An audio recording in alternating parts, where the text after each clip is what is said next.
Grabe oh. Ang aga pero sobrang init. Natin yung mga tanim natin dito. Ginuga ng gusto oh. Ayan, hinog na yung ano sili oh. Tapos may nahinog pa oh. Tapos namumulaklak. Nahinog nga oh. Nabulok yung maliit oh. Resulta yan yung natamaan ng spray.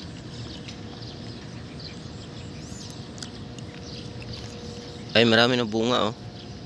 Yun. Sa kabila.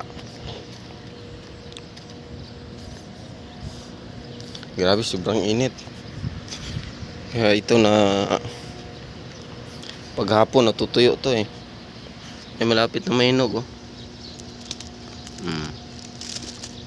Simula na sa init siguro. Pero malaki na, tama na yung size niya. Ito, ang daming bunga.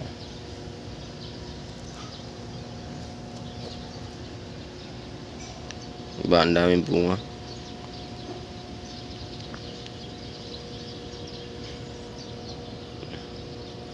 Tanglad. Tumaba naman yung tanglad yata. Tumaba siya.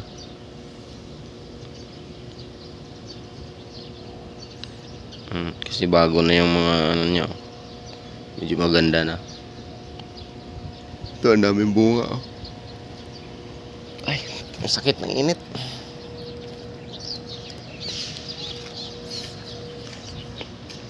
Wala pa nga lang alas 7 pero grabe na yung init.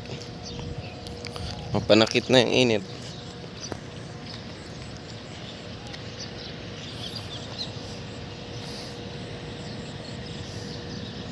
Wala na kasi ganong ulan. Isang linggo na nga hindi umuulan. Kaya grabe naman yung init. Sili natin oh.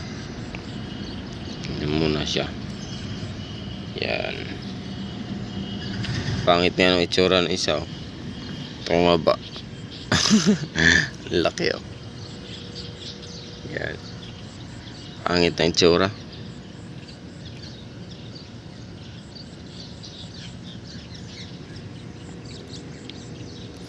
Dito sa baba oh, namulaklak na rin oh. Ganyan talaga pag parang na pruning style ba. Kasi lahat ng halos ng mga sanga-sanga niya kung saan sumisipot. Pag lumago pa to, dami itong bunga kasi marami siyang bulaklak oh. Ay hindi nga bulaklak oh, naglitawan na maliliit oh.